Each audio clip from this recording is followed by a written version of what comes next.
This came out a few days ago, but we haven't really been able to talk about it on the channel. So I wanted to take the time to show it here. Now, Thor, Love and Thunder toy leaks. Now, why is this important? Because I usually don't cover toy leaks. I'm like, oh, look, here's Thor as a fucking Lego. Who gives a shit? But like, but we haven't gotten anything from this movie. Yeah, nothing. Like not really actual any like, footage leaks. We've gotten less for this movie than we did for Spider-Man: No Way Home at first. Well, that's good. Spider-Man: No Way Home. It was. It was done leaks. Masterfully, honestly. Well, no, I don't. I disagree with you. Like they didn't release any photos that were like, okay, we know, but it was like the worst kept secret in Hollywood, man. Like we all knew they were coming. We all knew, and that kind of that the experience of No Way Home. Could you imagine if we didn't know that Andrew and Toby were going to be back for that, and we didn't know it until we saw it live? That would have been fucking like honestly, if we just saw just little hints of the villains, but we weren't really sure if it was going to be them. Right. So with that. I'm going to take that expectation and put it towards Thor. You know what? We haven't seen a thing from Thor, so I feel like there's a reason for that. It is an actual kept secret from Disney and Marvel, and there's going to be a reason for this. There's a reason why they haven't shown anything, and I don't know what that reason is. Maybe Moon Knight is streaming right now, and they've dropped the first 4 episodes to certain people who could watch Moon Knight, but they haven't dropped the other 2, and we'll get the 4th episode to everybody else next week. So there's theories out there that maybe Thor or something that has to do with Thor might show up in Moon Knight, and once that drops, then they'll drop the trailer. We don't know. We have no idea why they've been so hush. And like the more they are hush about it, the more excited I am for it. But we did get a little nugget, a little something, a little fan service, if you will.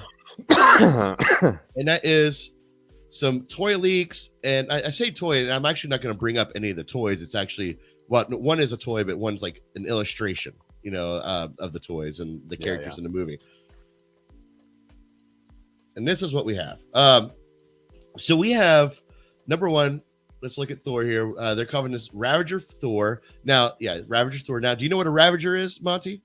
Yes. Okay. So Ravager is Guardians of the Galaxy. Yep. Right. So Guardians of the Galaxy. You have Guardians of the Galaxy, and then you have Ravagers.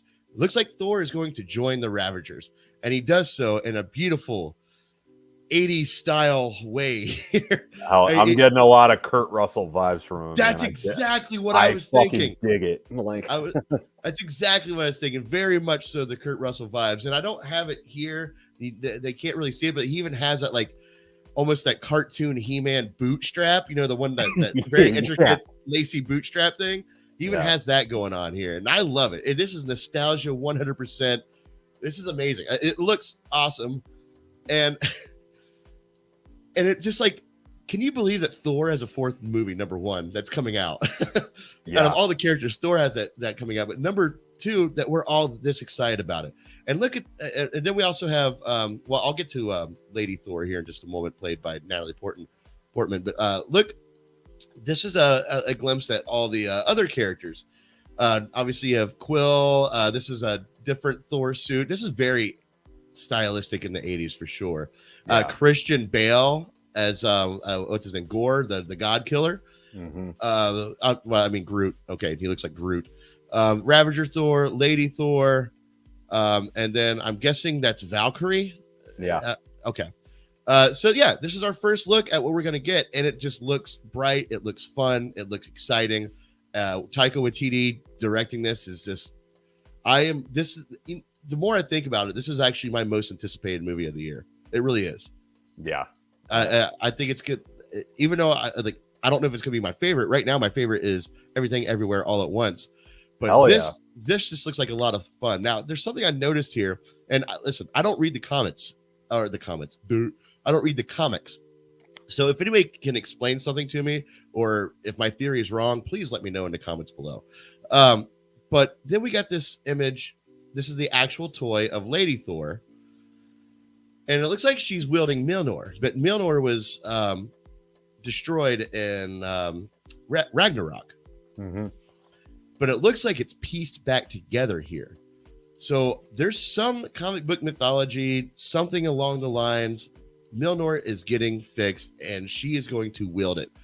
Are you a Thor fan? Did you follow? Have you watched all the movies? Are you a fan of it? I have watched all the movies. I haven't read any Thor comic books. I know of them, and I have read like synopsis of them and things like that. Mostly for like the Hulk versus series, and then like Planet Hulk and everything, just to kind of prepare for Thor Ragnarok. I read a lot of that. Shit. Yeah, and we did definitely get like a Hulk world sort of thing. Yeah. Or Planet Hulk. Like his armor in that movie was like straight out of Planet Hulk. Yeah, absolutely. Are you excited for this?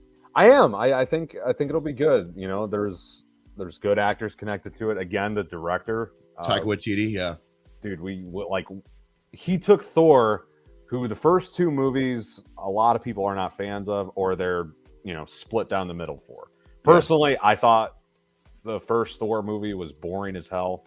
Yeah, and then I thought the second one was, the same even more boring. Yeah, even worse. But then you get Ragnarok, and it's like immediately. Not only did I start to like Thor a hell of a lot more, but I was genuinely excited after that to see him. And I think one great thing that Marvel has done, and you can attribute this to Infinity War and Endgame, is that they've kind of wove in some of the Thor storylines into those movies that make me want to go back and respect the ones I didn't like better. Like more specifically Thor 2, a movie that I watched and I literally couldn't remember any of it. And then when in Endgame, when he starts talking about the resin, the I forget what Infinity Stone is, the Red Stone. Yeah. He and they wove that storyline, like they had to go back into Thor 2 and inject it out of Natalie Portman's character, and that's how they got that. Like that made me go back and watch that movie, and I was like, holy shit, this actually isn't a bad movie, So Marvel has made their boringer movies more rewatchable just the way they do these. I think that's beautiful. Yeah, isn't that wild? It is wild. And Taika Waititi, man, I'll tell you what, he's the one that breathed new life into Thor. I'm surprised Thor even got a third movie. But the fact what Taika Waititi did, and there's a buddy of mine, Chris Durbin, over at the channel Durbania, and this is one of his most debated outlooks on movies, and it's the fact that he thinks Thor Ragnarok was a misled movie. He thinks there was so much that movie had. Let me put this in the background. He says he thinks there's so much that movie had potential of, but didn't express it very well, and I disagree with him. Like a lot of people disagree with him because he says there's a heaviness that they don't really explore. And there is, but I disagree with the fact that it's not explored. I feel like the death of his father and all these deep, rich storytelling aspects is there on top of not making it too heavy. They made this very deep movie very fun and exciting to watch. Taika Waititi is a great storyteller. Another example of this, Jojo Rabbit. Yep, he took a very dark and just a black eye on humanity, and then he made it something that is nice to watch, and even showed satire, and even made it like I don't know, just showed some of those little specks of humanity that were still there. Yeah, I love the idea that in his movie, not all the Germans are pieces of shit, which is not something that most Hollywood movies like to portray. They don't like to show that there were good people that didn't want to go along with things. They were just soldiers listening to their boss or whatever. Yeah. As opposed to humanity, we typically like our bad guys bad and our good guys good. Yeah, a lot of times we don't like, those black and white. We like black and white. We don't like gray. Right.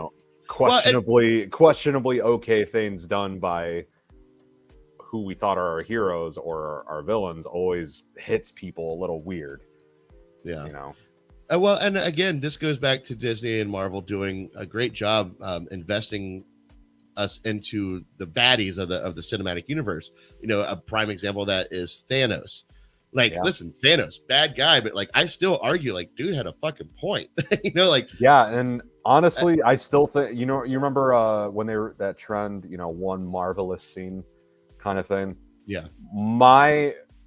If I could have made one, my scene would have just been that end of, Infinity War, where he did exactly what he said he was going to do and just sit and enjoy the sunrise that he made. basically. Right. And sit and enjoy a grateful universe or whatever. That Yeah. was beautiful to me, and that was my favorite scene in a Marvel movie. Was just he has like almost a heavy heart about him with how he does it, but yeah, but the thing is what the point is like that's the point. Like we felt for like Thanos, we understood why he was doing what he was doing, and it kind of makes sense. Like you were almost to a point of like, are you team Avengers or are you team Thanos? I mean, because no matter what happens, okay, so the Avengers undid everything in Infinity War, everything's fairly back to normal, but now what's going to happen, what's going to come to fruition is exactly what Thanos said.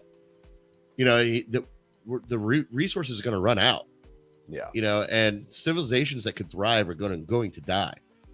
I think that's one of the biggest keys that I think the Avengers and the Marvel properties need to focus on. Is okay, listen, Thanos, as evil as he was, has a point. Maybe we can figure out a way to make these resources more abundant. That should be the responsibility of the Avengers, in my opinion.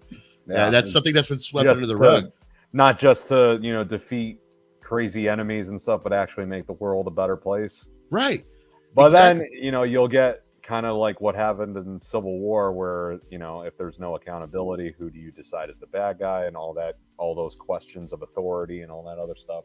It's great topics, and I love thinking about all that. Right, but at the same time, like now that all that's done, there's still the point of okay, but resources are going to run out. So like, what are we going to do? What are we going to do? Right? Yeah, that hasn't been rectified. Everyone's like, "Yay, we saved the day for a few hundred years." Like that. That's shit! You brought back all those people. Well, fuck. Unemployment was down to like not. Yeah, half of those were farmers, and we haven't really had the the ability to grow crops. We don't know how we're going to feed all these people. Yeah, maybe Thor had a point. Can we unsnap it? No. Can we unsnap like half of them? God damn it! We have to go to the time travel thing again. Fuck. But yeah. Anyway, that's neither here nor there. There you go. There's the Thor: Love and Thunder toy leaks. I really like the way this is going. This looks like it almost reminds me of like He-Man the movie. Like if you take He-Man from the 80s, this is but put Thor. Put a Thor cloak on it. What it looks like? Ravager Thor looks like Escape from like Big Trouble in Little China. Yeah. Esque to me, like just that lovely 80s. I would love it if they have Quill make like a comment about how he looks like his dad. Oh, I hope so. Yeah, because Kurt Russell played his dad in what a great villain, and what a great twist too. I love the Guardians of the Galaxy so much. Well, we'll save that maybe for movies we love. All right. Yeah, I'd love that. That's why it's called that. I would love that. He said it. He said the name of the thing. That's why we have movies we love.